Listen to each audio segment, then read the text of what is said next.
thank Yahweh that I'm living. Keep my enemies at bay and never leave without my fringes. 1611 with me cause I'm on a mission. Talking sheep, I pay the cost, me and my lines really live it. I don't need no glory, you don't have to know my story. Glad I made it out this world cause this world was never for me. I thought that I was. If it wasn't for the Most High who was on my side, man, ain't no telling where I'd be. Mr. Wilson would've known. Can't nobody tell me nothing different. The Father's been good to me. So good to me. Yeah. Wave your hands if you feel me. I'm a witness. Yahweh's been good to me. So good to me. Every morning that I rise, I thank Yahweh that I'm living. Keep my enemies at bay and never leave without my fringes. 1611 with me cause I'm on a mission. Talking sheep, I pay the cost, me and my lines really live it. I don't need no glory, you don't have to know my story. Glad I made it out this world cause this world was never for me. I thought that I was. If it wasn't for the Most High who was on my side, man, ain't no telling where I'd be. Mr. Wilson would've known. Can't nobody tell me nothing different. The Father's been good to me. So good to me. Yeah.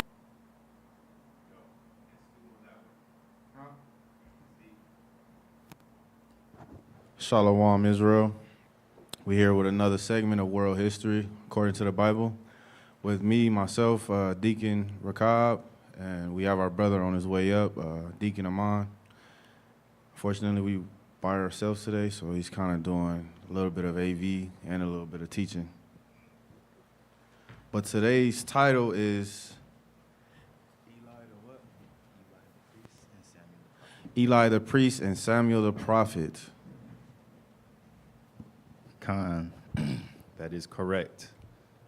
And that's what we got to get into today. So, without further ado, open y'all books or listen to our books as we go to the first book of Samuel. 1 Samuel in your Bibles.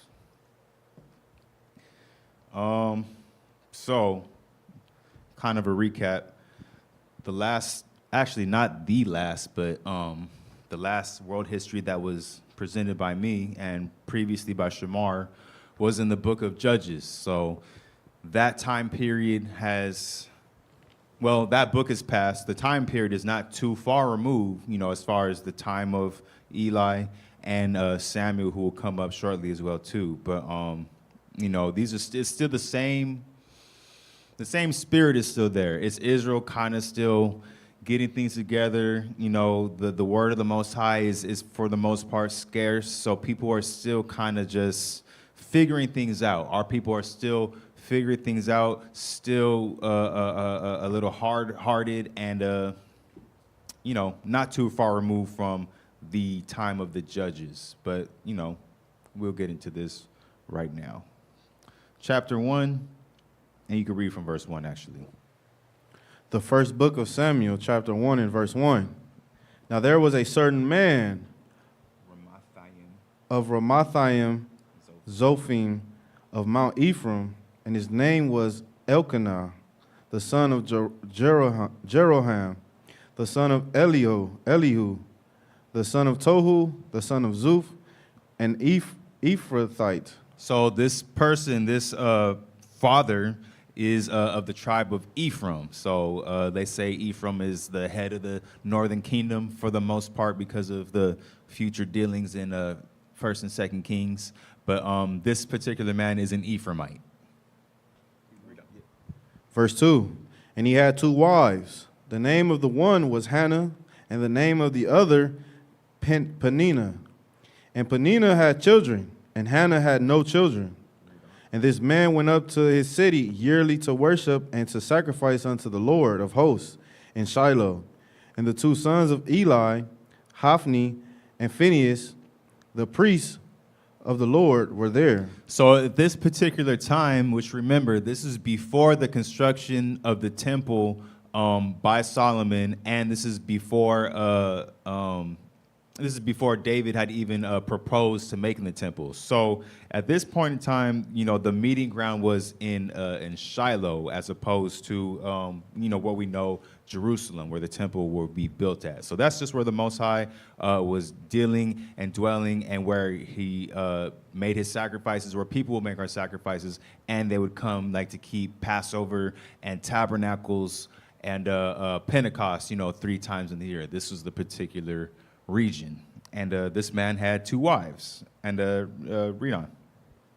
And when the time was that Elkanah offered, he gave to Peninnah his wife, and to all her sons and her daughters portions. But unto Hannah he gave a worthy portion, for he loved Hannah. But the Lord had shut up her womb. And her adversary also provoked her sore, for to make her fret, because the Lord had shut up her womb.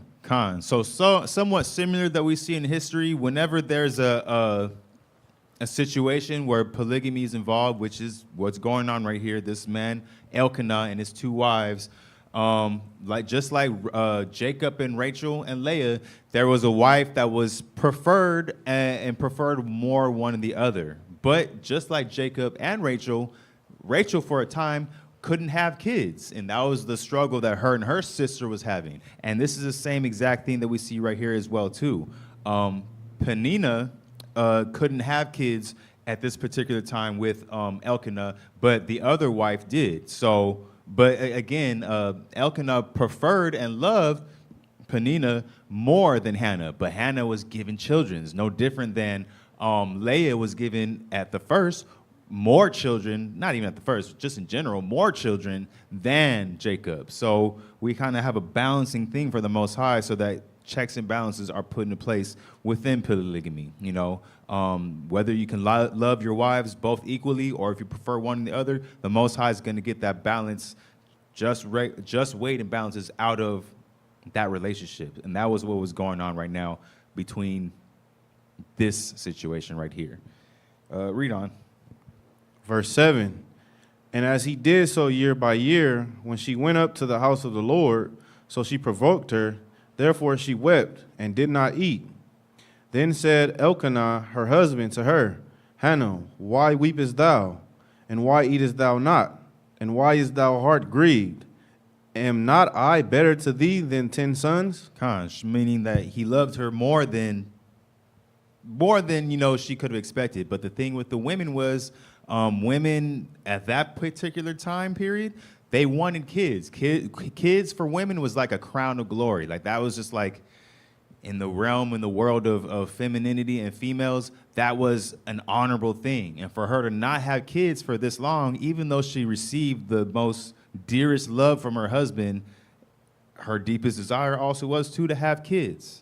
That's something to be considered for the women of today as well too. That's where your honor and your glory should be partially rooted in, is actually to carry those seeds of kids, and not on this, bad B type, and trying to play men and stuff like that and be single and harlotry. That's not the way that our foremothers operated, and those are not things that they glorified in that sense, Read on. Verse 9, so Hannah rose up after they had eaten in Shiloh, and after they had drunk. Now Eli the priest sat upon a seat by a post of the temple of the Lord. And she was in bitterness of soul, and prayed unto the Lord, and wept sore. So in her bitterness of soul and her, distress, she prays to the Most High. She makes a very specific prayer. She says, Heavenly Father, Yahweh, if you would just if you just give me kids and open up my womb, I will dedicate that kid, the very first one that comes from that, I will dedicate him to you, and he will be yours. It'll be of my birth, but that child will be for you, the Most High. And that was a vow that she made deep within her, in her heart. And Eli, the priest, seen that. And at first he's seen her and like, oh, you must be drunk. Get up. You can't be like this in the temple. And she's like, no. I'm not. I'm really pouring out my heart and my soul to the Most High, because I'm really vexed. And this other wife was really vexing this woman, for the sake that, for one, because you know how the jealousy of women goes. We'll get that with the scriptures.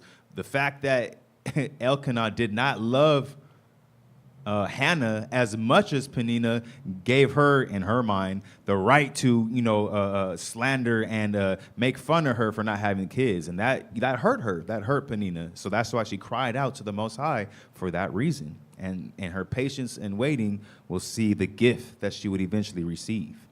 So you can jump down to verse 16. Count not thine handmaid for a daughter of Belial, Which means wickedness.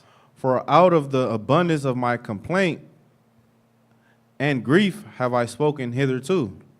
Then Eli answered and said, Go in peace, and the God of Israel grant thee thy petition that thou hast asked of him. And she said, Let thine handmaid find grace in thy sight. So the woman went her way and did eat, and her countenance was no more sad. Jump down to verse 20. Wherefore it came to pass when the time was come about after Hannah had conceived, and she bare a son, and called his name Samuel, saying, Because I have asked him of the Lord. Khan. Now, just to backtrack real quick, excuse me, I was saying Peninnah was the beloved wife. It was actually Hannah, so I had the name switched. But just read along and you get it. But Hannah was the beloved without the children, and she prayed that prayer to the Most High, and he gave her, according to her vow, what she asked for. But now, what is she going to do? Is she going to just keep the kids selfishly? I finally got one to herself, or is she going to give it to the Most High?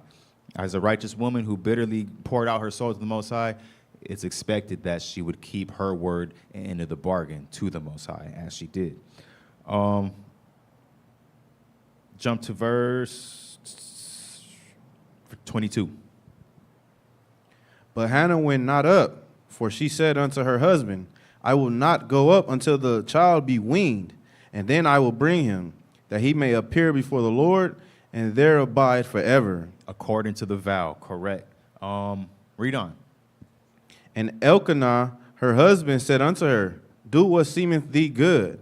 Tarry until thou have weaned him. Only the Lord established his word. So the woman abode and gave her son suck until she weaned him. Some years, probably around, 2, 3, 4 years old, that she's taking care of this kid, time to spend with him, eventually before it's time to release him into the hands of the priesthood and the Most High, where the Most High is mostly dwelling at. Jump down to verse 27. For this child I prayed, and the Lord hath given me my petition, which I asked of him. Therefore also I have lent him to the Lord. As long as he liveth, he shall be lent to the Lord. And he worshiped the Lord there. So righteously, Hannah kept her end of the bargain. She received that first child and gave it to the Most High. And the Most High soon will come to bless her for that. Read chapter 2 from start at verse 1. And Hannah prayed and said, My heart rejoiceth in the Lord. Mine horn is exalted in the Lord. My mouth is enlarged over mine enemies, because I rejoice in thy salvation. There is none holy as the Lord, for there is none besides thee.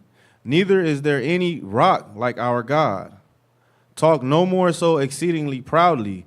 Let not arrogancy come out of your mouth, for the Lord is a God of knowledge, and by him actions are weighed. Khan. And with this, she's specifically referencing her sister wife, Peninnah, which vexed her so sorely that if you guys don't understand what bitterness is, it's a very serious form of depression. It can make people, it can make the right or the wrong people do some bad things to themselves or to other people. But now she's speaking in joy and prayer against, or rising against, her enemy, not of another nation that wanted to kill her, but her enemy because she wasn't with her in oneness. And this is what the scriptures have to say about that.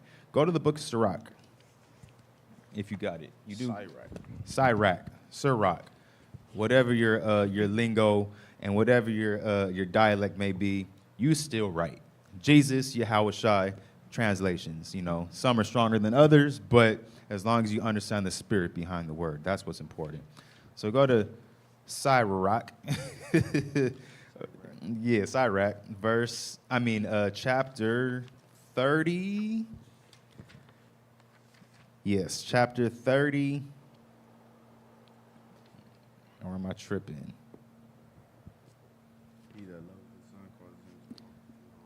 No, not yet with that actually. But actually, chapter 26. Yeah, chapter 26, and read. You can read from verse 5 to get the context. This is the book of Ecclesiasticus, chapter 26, and verse 5. There be three things that mine heart feareth, and for the fourth I was sore afraid. The slander of a city, the gathering together of an unruly multitude, and a false accusation. All these are worse than death. But it says the fourth. The fourth is what we're going to speak about right now, according to Hannah's situation. Read that. Verse 6. Yes, sir. But a grief of heart and sorrow is a woman that is jealous over another woman, and a scourge of the tongue which communicateth with all. So again, understanding that bitterness of Hannah, that was that fourth evil, that fourth thing that the writer in Sirach was talking about. Two women jealous of each other. In this case, Peninnah's jealousy over the love that Elkanah gave to Hannah. So much so that she, day by day, terrorized her with her tongue about not having kids just because of that jealousy. And then, Elkanah wasn't going to shift his position. He felt the way he felt, and that's just what it was, And that's what's going to go with any particular relationship or marriage. And it's up to you it's up to anyone in that particular relationship to just be content with what it is that you got. Peninnah could have been content with the fact that she had kids and not rubbed it in her sister wife's face, but she did because of that jealousy, which is a evil scourge. Go to Sirach 7 and 11 we're going to get deeper onto that and see what Hannah actually had to overcome through the wisdom of these scriptures. Sirach 7 and 11. Ecclesiasticus chapter 7 and verse 11. Laugh no man to scorn in the bitterness of his soul, for there is one which humbleth and exalteth. Hannah was exalted in this particular moment by giving birth to one of the greatest prophets in the whole Bible, Samuel. She was exalted when she made that vow, when she made that bitter cry to the Most High, and he gave her those kids.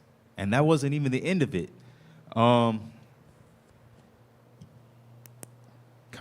So understand that. So this is definitely a lesson of wisdom and understanding for women and the way that polygamy would be played out. Because again, it is not unrighteous, it's not unlawful, but yeah, a lot of the times the women are fearful of being put in a situation or being the one in this situation. And you just, that jealousy. And you just got to really fight against that, because guess what? If your jealousy is pushing someone over the edge and they cry out to the Most High like such, man, I think I got another scripture in Sirach for you guys too. Let me find it since I didn't precept it. The Most High is going to hear. The Most High most definitely and surely will hear that cry from the bitter and the torn in heart. I'm not going to find it right now because I didn't precept it, but you guys should understand the idea. So all throughout, going back to 1 Samuel, all throughout from verse 1 through 10 is a prayer. A prayer you guys can definitely read for yourselves, especially anybody, not just the women, anybody that seeks to overcome adversity. That's what these verses are talking about in glorifying the Most High, and that he heard the downtrodden in this case and exalted her through her request, which was given her Samuel. And then we're about to find out as more. Matter of fact, let me just jump to that with that. So go to chapter 2 and verse... No, in 1 Samuel. Go to chapter 2 and verse 20. Verse 20. And Eli blessed Elkanah and his wife, and said, The Lord give thee seed of this woman for the loan which is lent to the Lord. And they went unto their own home. And the Lord visited Hannah, so that she conceived and bare 3 sons and 2 daughters. And the child Samuel grew before the Lord. So that was her blessing. She made that vow. She gave that son to the Most High, and seemingly not having kids again. But guess what? The Most High then opened up her womb again and gave her, what did he give her? He gave her 3 sons. Sons were very valuable and still are very valuable today, and 2 daughters, 5 kids. Now what's her sister wife going to say? What can she say against her now? Nothing, because the Most High took those that were in the dirt and raised them back up on high. So that's the power and the mercy of the Most High, and also the fear of the Most High for anybody that seems to want to wrong their neighbor. Just wait till the righteous one being wrong cries out to the Most High, and how he puts shame against that adversary. You just got to wait and see and be faithful into that. But going back to the history and the story. So we in chapter 2 again. We're going to go a little bit far back. It's going to switch scenes right now. Going to go to verse 11. So we're going to focus more on Eli, the priest, right now. Yes. And Elkanah went to Ramah to his house, and the child did minister unto the Lord before Eli the priest. Now the sons of Eli were sons of Belial. They knew not the Lord. So again, Belial is a term that's used many times in the scriptures, the Old Testament in particular, that signifies wickedness. People, as it says, they did not know the Lord. And it's not that they weren't taught the Lord, they completely rejected whatever was expected of them, of the Lord. And when you reject that, you don't know him. You don't know him when you are rejecting the things that he says that you're supposed to do. And especially as a priest, as we're going to find out, there's very specific and harsh things as the top representatives of the Most High God Yahweh that you're expected to do, that these particular sons were not doing. Read on. 13, verse 13. And the priest's custom with the people was that when any man offered sacrifice, the priest's servant came, while the flesh was in seething, with a flesh hook of 3 teeth in his hand. And he struck it into the pan, or kettle, or cauldron, or pot. All that the flesh hook brought up, the priest took for himself. So they did in Shiloh unto all the Israelites that came thither. So this is the problem. This is the problem that's going on right here. Eli's sons are greedy. They're greedy sons. Within the cooking, we're going to get into Leviticus right now, but the Most High, at this particular time when the temple was around, the Most High demanded sacrifices. The Most High demanded animal sacrifices in order to, appease him, and he loved the smell of it. And he said, with these sacrifices, with the priests, you'll get your portion, but like the main part of the portion of these sacrifices that the people are bringing, not to the priest, but to the Most High, the Most High is getting the majority of that, and the priests kind of get the residue left over. These particular men with a 3-prong, basically a fork, a 3-pronged fork, are going before the people that are bringing their offerings, peace offerings, sin offerings, whatever, their offerings, and they're taking it, they're stealing basically the food from the Most High, and they're keeping it for themselves, these 2 particular sons of Eli, the priest. That's what they're doing. Go to the book of Leviticus. Leviticus, I'm going to tell you right now. Leviticus chapter 6, and read from verse 14. So I want to show you guys the law that was laid down with the temple at this time for the priesthood. And this is the law of the meat offering. The sons of Aaron shall offer it there before the Lord, before the altar. And he shall take of it his handful of the flour of the meat offering, and of the oil thereof, and all the frankincense which is upon the meat offering, and shall burn it upon the altar for a sweet savor, even the memorial of it unto the Lord. Mm-hmm. And verse 16 is where the specific instance that they transgress is supposed to be kept. And the remainder thereof shall Aaron and his sons eat. With unleavened bread shall it be eaten in the holy place. In the court of the tabernacle of the congregation they shall eat it. Correct. So it says the remainder of. So that means that sacrifice has to be on there sizzling for whatever amount of time that it's supposed to be. And then that remainder is supposed to be what the priests are supposed to eat. But that wasn't the case with Eli's sons. Again, they were taking it, as we're going to continue reading on, they were taking it before it even hit the pan, the frying pan, the boiling pot.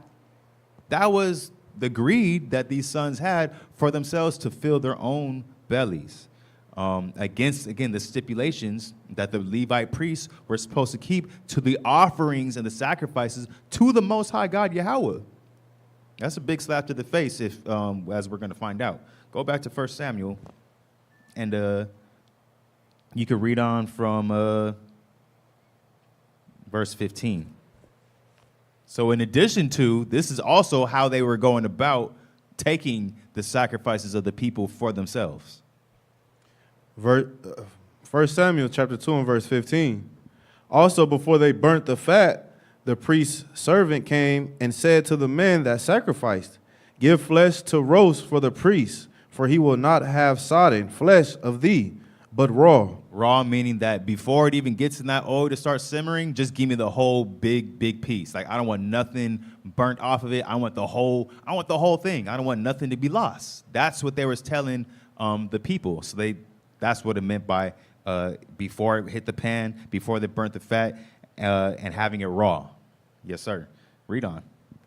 And if any man said unto him, let them not fail to burn the fat presently, and then take as much as thy soul desireth, then he would answer him, nay, but thou shalt give it me now, and if not, I will take it by force. Now let's go back to Leviticus. Let's go to Leviticus chapter 7 and verse 23.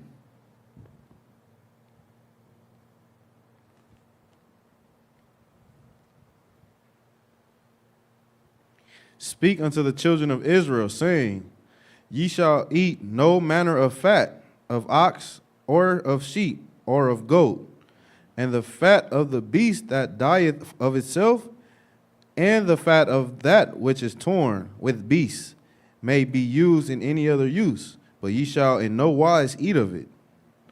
For whosoever eateth the fat of the beast, of which men offer an offering made by fire unto the Lord, even the soul that eateth it shall be cut off from his people. And again, that's exactly what the priests, the sons of the priests, were doing. Even in the midst of the people saying, oh, hold on, we kind of know what we're supposed to be doing, but y'all not really doing what we used to be doing. Let's just burn off the fats, the innards, first, and then you guys can, take what you guys want, which was still against the Most High's, law and stipulations, because they're supposed to get the remainder. And even then they said, no. And in fact, if you don't give it to us right now, we're going to take it by force. It means we're going to abuse you. We're going to harm you for this food. And that's the way that these sons were mainly operating. And this was the main offense that the Most High took offense to. Read on 17. Wherefore the sin of the young men was very great before the Lord, for men abhorred the offering of the Lord. Yeah, it's deeper than just food, man. This is literally, this is top dog stuff. This is priesthood stuff. And the priests were, will a man rob God? I believe that's in the book of Amos. They were literally robbing God of his sacrifice. So the Most High took a great offense to that, to the point to where in his law it says, if you do that, you're going to be cut off sooner or later. You can read verse 18. But Samuel ministered before the Lord, being a child, girded with a linen ephod. And so, Samuel is in the mix, still learning and growing righteously, where Eli's sons are not. You could jump to 22. Verse 22. Now Eli was very old, and heard all that his sons did unto all Israel, and how they lay with the women that assembled at the door of the tabernacle of the congregation. And he said unto them, why do ye such things? For I hear of your evil dealings by all this people. Nay, my sons, for it is no good report that I hear. Ye make the Lord's people to transgress. If one man sin against another, the judge shall judge him. But if a man sin against the Lord, who shall entreat for him? Notwithstanding, they hearkened not unto the voice of their father, because the Lord would slay them. So Eli, essentially later on in the game, because it says at this time he was old and now barely kind of like getting these reports like, okay, it's been long enough, and he's telling his sons, I guess I'm not hearing good things about you, because you guys are laying with the people, and above that, you're stealing the sacrifices of the Most High.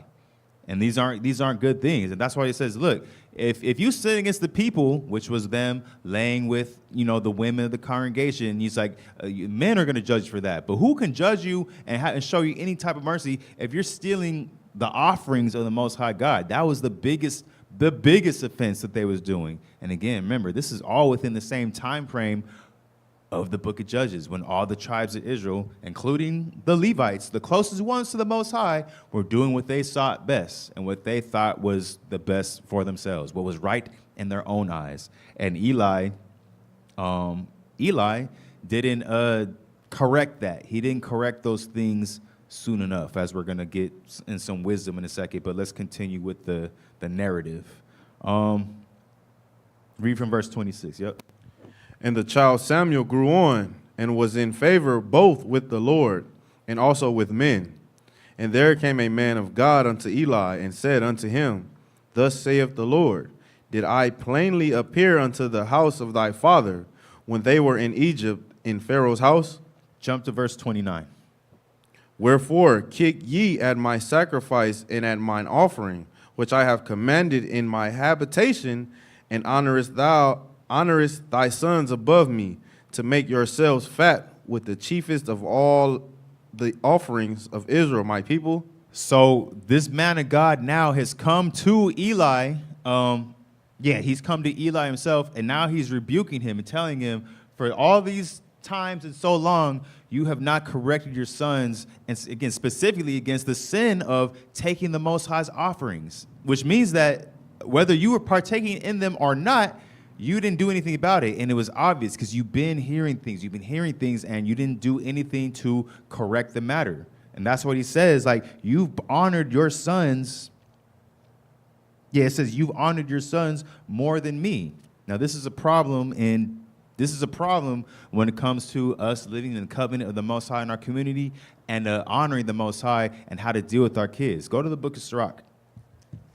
Again, Sirach 30, and we're going to read probably up to verse 13, just so we can get the right way to do things.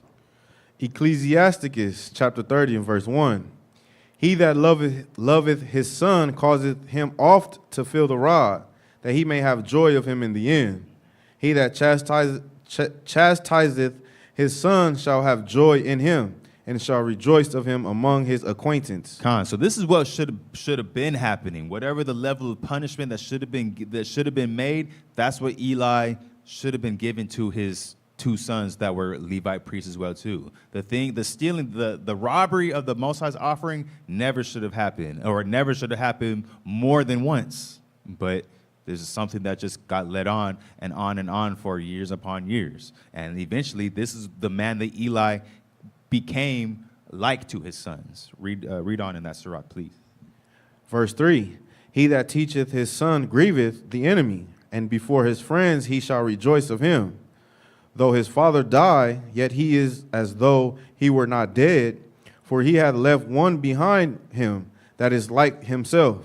While he lived, he saw and rejoiced in him, and when he died, he was not sorrowful. He left behind him an avenger against his enemies, and one that shall requite kindness to his friends. But now this is the traits that Eli as a father mistakenly gave to his kids. Read on, 7. He that maketh too much of his son shall bind up his wounds, and his bowels will be troubled at every cry. So Eli's bowels were troubled when this man of God came and prophesied these things, his history and his past to him, saying, your household has wronged the Most High God Yahweh.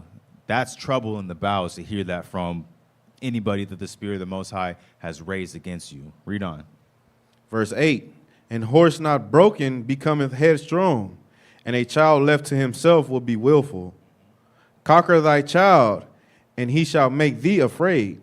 Play with him, and he will bring thee to heaviness. So the book of Sirach is telling you all the ways that you're not supposed to be dealing primarily as far as like on an extreme end. Like you can't always play with your kid. You can't always, as the scripture say, conquer your child, and it says that he'll make you afraid.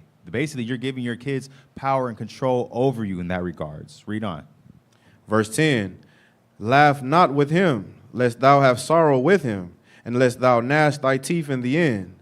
Give him no liberty in his youth, and wink not at his follies. Bow down his neck while he is young, and beat him on the sides while he is a child, lest he wax stubborn, and be disobedient unto thee, and so bring sorrow to thine heart. Chastise thy son, and hold him to labor, lest his lewd behavior be an offense unto thee. And that was the problem that was upon Eli's whole household. So Eli did have a piece and part of it when you read these scriptures, these prophecies in retrospect, because there is a law that says in the Torah that says the sins of the son will not pertain to the father, and the sins of the father will not pertain to the son. Okay, correct, that's true. But that means you have to be doing everything you're supposed to be doing in your respective roles as the child and as the parent. If the parent's not enforcing their role, no different than how the law says that a man being a husband is supposed to take care of the wife by giving her food, raiment, and shelter. If he doesn't do that, he's not doing his job as a husband. So Eli, in this respects, when the prophecy was said against his house, he was not doing his full and complete job as a father. So that law doesn't pertain to him, where the sins of the son will not pertain to the father. Eli, unfortunately, was lacking in some regards to that. So that's the rightful division of the law and the wisdom from Sirach that comes with that, and the testimony that we see in 1 Samuel.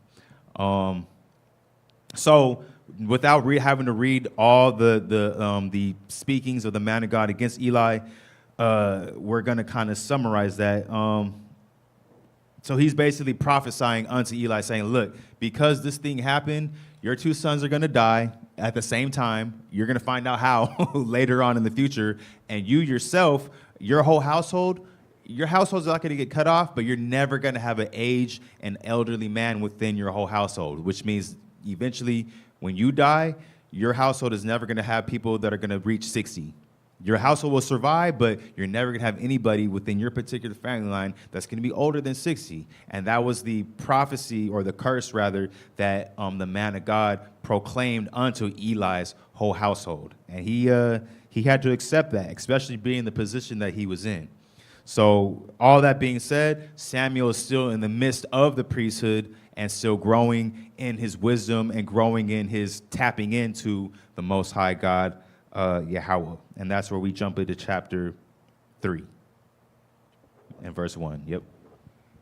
And the child Samuel ministered unto the Lord before Eli, and the word of the Lord was precious in those days. There was no open vision. And it came to pass at the time when Eli was laid down in his place, and his eyes began to wax dim, that he could not see. And ere the lamp of God went out in the temple of the Lord, where the ark of God was, and Samuel was laid down to sleep, that the Lord called Samuel, and he answered, Here am I. So what's going on right now is the Most High God, Yahweh, has finally seen Samuel of age and prepared enough to receive his voice. And when I say receive his voice, I mean literally Samuel in his sleep. And he does this about 3 or 4 times until he finally asks Eli, like, hey, something's going on. Somebody keeps calling me. Is it you? And Eli's like, nah, I go back to sleep. Nah, I go back to sleep. Okay, you know what? That's the voice of the Most High. So Samuel is literally developing his prophet, or at the time, his seer skills, where the Most High has direct communication with him. You could think of it, the closest thing to really think of it is, I like to call it righteous schizophrenia. If you know what schizophrenia is, it's definitely not a condition, a spiritual condition that you want to be in. But when it comes to the positive side of it, it's something that's a blessing, a favorable thing to the nation abroad, because you're literally getting direct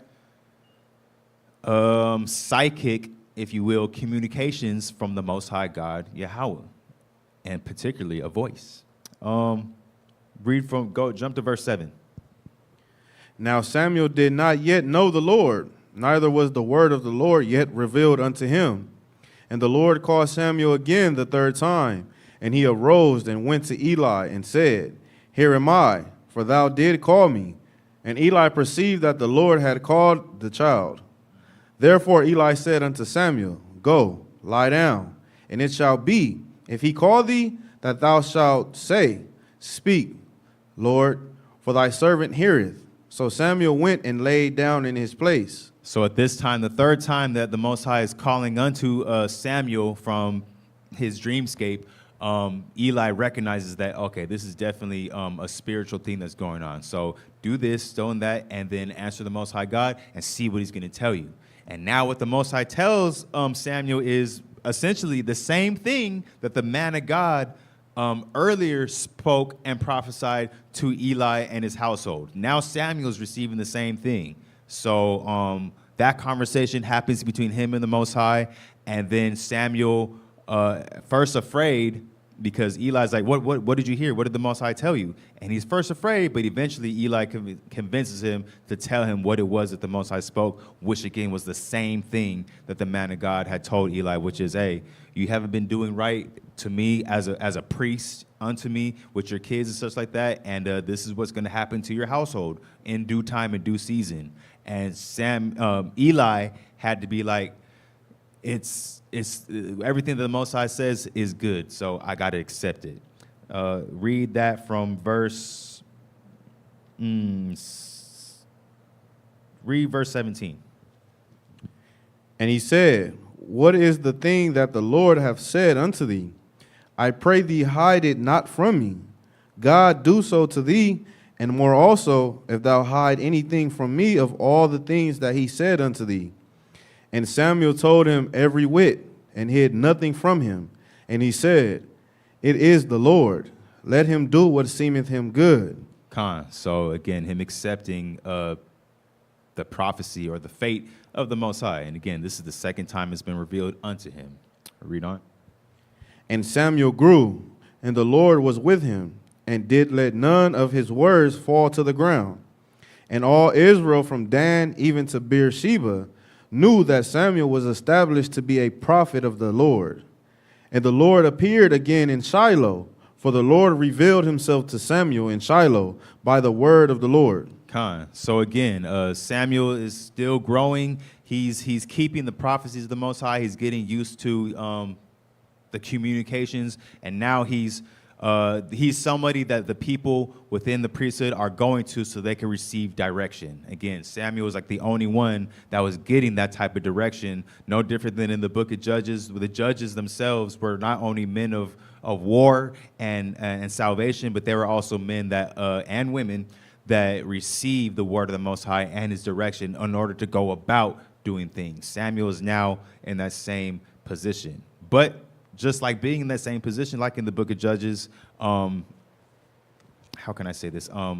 Travail comes upon the nation of Israel. This time, the Philistines. This is where the Philistines set into play, which is founded into everything that King David would have to face through Saul himself, and then eventually at ease with Solomon. The Philistines were now the captors at this particular time that had control over Israel, due to not just Elkanah's sons, but just the nation as a whole still not completely 100% there with the will of the Most High. So think of it as a continuation of the book of Judges, but now it's the Philistines' captivity at this particular time. Chapter 4 and verse 1. And the word of Samuel came to all Israel. Now Israel went out against the Philistines to battle and pitched beside Ebenezer, and the Philistines pitched in Aphek. And the Philistines put themselves in array against Israel.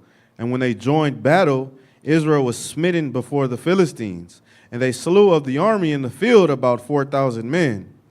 And when the people were come into the camp, the elders of Israel said, Wherefore hath the Lord smitten us today before the Philistines?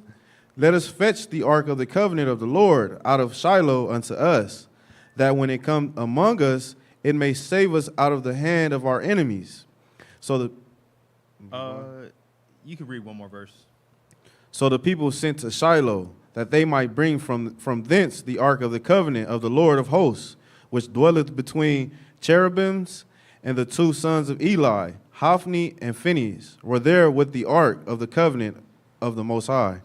So in this particular, I'm going to summarize it for you guys. In this particular battle, the people become desperate, in their battle against the Philistines, and they think that, okay, this is what we got to do. We got to bring out the Ark of the Covenant of the Most High, Yahweh, and, we got to have this thing to help fight against the Philistines. But what happens is the man of God's prophecy and Samuel's prophecy to Eli come to pass in this particular battle. So what happens is the Philistines are challenging the Israelites, and they're telling themselves, hey, come fight us, quit yourselves like men, which means that if you got to die, at least you're going to die with your manhood.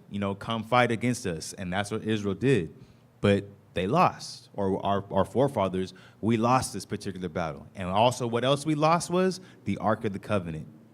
And in the next couple of chapters, it talks about the 7 months or year time that the Ark of the Covenant was actually with the Philistines and some of the other nations and the enemies, but we had actually lost this battle. And in this battle, the prophecy was fulfilled where Eli's two sons, Phinehas and what's his others? And Hophni. Phinehas and Hophni, they both died in this battle with the Philistines. And then as well as Eli in his old age, when it was told to him that the battle was lost, the Philistines won, and the Ark of the Covenant got stolen, he himself, as the scriptures say, he literally fell back in his chair as an old man and cracked his neck, and that's what killed him.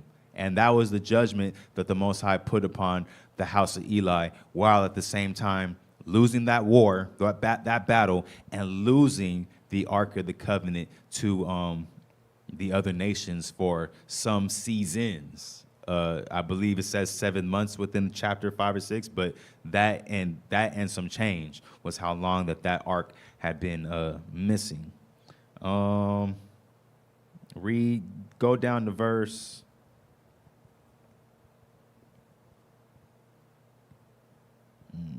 19. And his daughter-in-law, Phinehas's wife, was with child, near to be delivered. And when she heard the tidings that the ark of God was taken, and that her father-in-law and her husband were dead, she bowed herself and travailed, for her pains came upon her. And about the time of her death, the woman that stood by her said unto her, Fear not, for thou hast borne a son. But she answered not, neither did she regard it. And she named the child Ichabod, saying, the glory is departed from Israel, because the ark of God was taken, and because of her father-in-law and her husband. And she said, the glory is departed from Israel, for the ark of God is taken.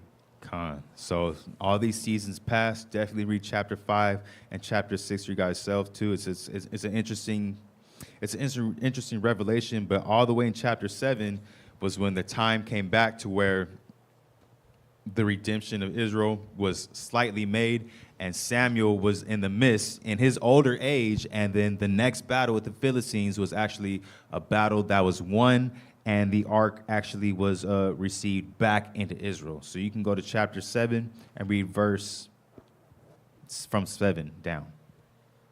And when the Philistines heard that the children of Israel were gathered together to Mizpah, the lords of the Philistines went up against Israel. And when the children of Israel heard it, they were afraid of the Philistines. And the children of Israel said to Samuel, Cease not to cry unto the Lord our God for us, that he will save us out of the hand of the Philistines. And Samuel took a sucking lamb and offered it for a burnt offering holy unto the Lord. And Samuel cried unto the Lord for Israel, and the Lord heard him. And as Samuel was offering up the burnt offering, the Philistines drew near to battle against Israel. But the Lord thundered with a great thunder on that day upon the Philistines, and discomfited them, and they were smitten before Israel. And the men of Israel went out to Mizpah, and pursued the Philistines, and smote them, until they came under Beth-kar. And Samuel took a stone and set it between Mizpah and Shin, and called the name of it Ebenezer, saying, Hitherto hath the Lord helped us. So the Philistines were subdued, and they came no more into the coast of Israel. And the hand of the Lord were against the Philistines all the days of Samuel.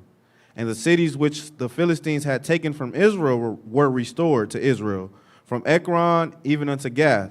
And the coast thereof did Israel deliver out of the hands of the Philistines. And there was peace between Israel and the Amorites. And Samuel judged Israel all the days of his life. And he went from year to year in circuit to Bethel and Gilgal and Mizpah, and judged Israel in all those places. And his return was to Ramah, for there was his house, and there he judged Israel, and there he built an altar unto the Lord. Khan. And until the next part of this, which is going to be Samuel and Saul. Samuel and Saul. We'll continue this. So this is just a little, nice little cutout into this book. Which would take a lot longer to actually go through. But did you have anything you wanted to say about anything that happened? No.